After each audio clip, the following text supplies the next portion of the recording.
Greetings and blessings to all of you out there. Thank you so much for tuning in to my channel. We are here studying the lessons of A Course in Miracles, and today we are going to be looking at lesson number 102. 102. And if yesterday's lesson didn't get you thinking about how God wants you to be happy, today's lesson certainly will. I share God's will for happiness for me is the name of today's lesson. So let's jump right in. You do not want to suffer. You may think it buys you something and may still believe a little that it buys you what you want.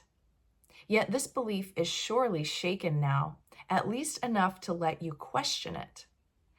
And to be suspect, it really makes no sense. It has not gone as yet, but lacks the roots the once secured it tightly to the dark and hidden secret places of your mind. So Jesus is giving us some excellent coaching right now about how the mind works.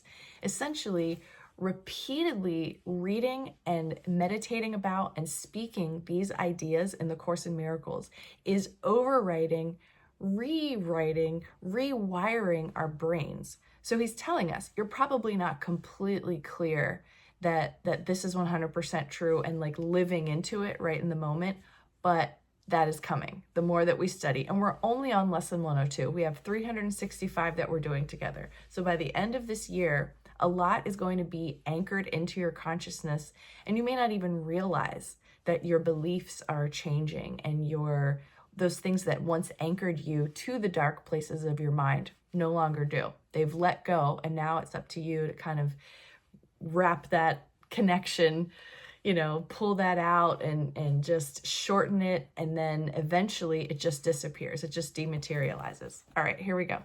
Today, we try to loose its weakened hold still further and to realize that pain is purposeless, without a cause and with no power to accomplish anything. It cannot purchase anything at all. It offers nothing and does not exist. And everything you think it offers you is lacking in existence like itself. You have been slave to nothing. Be you free today to join the happy will of God. Now, I just want to go back into the second paragraph where it says pain doesn't exist, pain isn't real. This is probably going to be pretty triggering for people that are living with chronic pain or dealing with recovering from some injuries or what have you. So try not to take offense to that, but understand that the body isn't real, according to the Course in Miracles. And the things that we experience as sensations in the body are temporary, believe it or not, and I now believe created by our thoughts, most of them unconscious. So we can see in the physical density of our body the physical manifestation of our thoughts and our beliefs and things that we've been indoctrinated to believe that we may not have awareness of. So I believe that it's true that the pain doesn't actually exist and has no cause, yet in this density, in this level of density, if I hurt myself, I do feel it. And then it's a matter of just trusting that these sensations that I'm feeling are temporary. I'm going to get through it. I'm going to heal.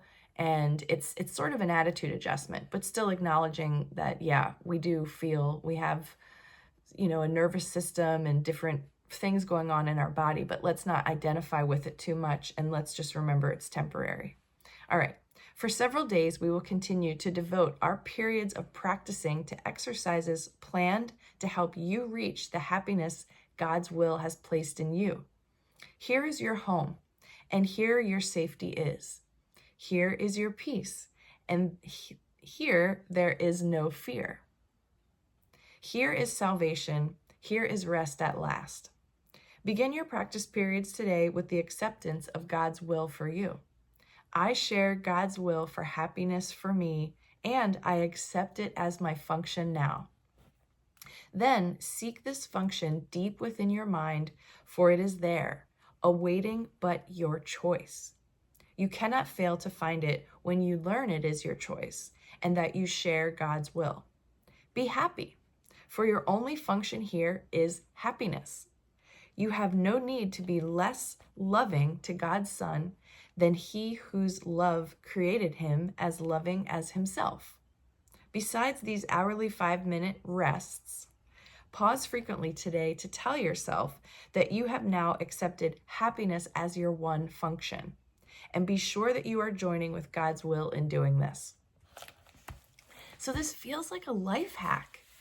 This idea of happiness as our function. Happiness brings us out of the funk that we're in, and happiness can help you experience physical healing if you are dealing with chronic pain or other kinds of disease in your body, or, whatever's going on, even if it's emotional pain, of course. Happiness is our function here. So happiness is where God's will has us, living. And if we're choosing something else, even if it doesn't feel like it's actually an active choice, we have to be present to that and just start to look at it. If anything feels off, even the moment in time, like I started, I don't know, something happened earlier this morning. I'm still working with my neighbor, catering a yoga training event here in the neighborhood. And I can't remember exactly what it was, but something ticked me off. And I thought, whoa, wait a second, don't bring that energy in here. So I'm really noticing that anytime I come out of a flow of essentially just inner peace, I'm not always like giddy and smiling, but to me, inner peace is happiness. You don't have to be like, ha ha ha, laughing and giggling, but you're at peace, you feel happy. And then when things come in that start to bother me in my mind, it's so noticeable. And I just can't allow that to continue. So I start digging around. What's really going on? What am I really upset about? One of our previous lessons tells us we're never upset for the reason we think. We don't know what's in our best interest. So when these things start happening, it's so good to pause and question, like, why do I feel a little bit off? And it could be something that you ate, maybe something that you drank, but it's more than likely deeper thought-related, belief-related habits and patterns that you have to figure out. Only you know your path. Only you are going to determine those places that are, energy blocks in your system. Things that you've brought into this lifetime to learn and to deal with is very unique to you. So how it feels for me or how it manifests for me will be different, but you have to find those things. And it's your responsibility to work through it so that you can get yourself to this place of inner peace and happiness, because that's our function here. And we're always supported too. Whenever we have to deal with any of these things, you're never dealing with it alone. So that's another thing to remember, is when you do hit those times where you're kind of feeling like in a funk, feeling angry, feeling sad, feeling depressed, feeling jealous, feeling whatever, right? Resentful. Have awareness of that first. Something's going to change in your body. You're going to feel constriction. You're going to feel, maybe you're squinting a little, or, something physical begins to change. And then it helps you to dial in and go inside and figure out what's happening in there. What just happened? Or what was the thought? What was the memory that brought this on? Get really good at that, because doing that makes you get really good at happiness and not feeling like this is phony. I share God's will for happiness for me. Do you really believe that? If you don't believe that, it's all ego. It's totally ego. We're meant to be happy, joyous, blissful beings experiencing heaven on earth, which we are. We're just making some slight adjustments right now as we study the course together. So thank you so much for joining me today. We're on lesson 102. Way to go. Triple digits. Talking about happiness. I hope you have a happy day. I love you all very much, and I'll see you back here for the next video.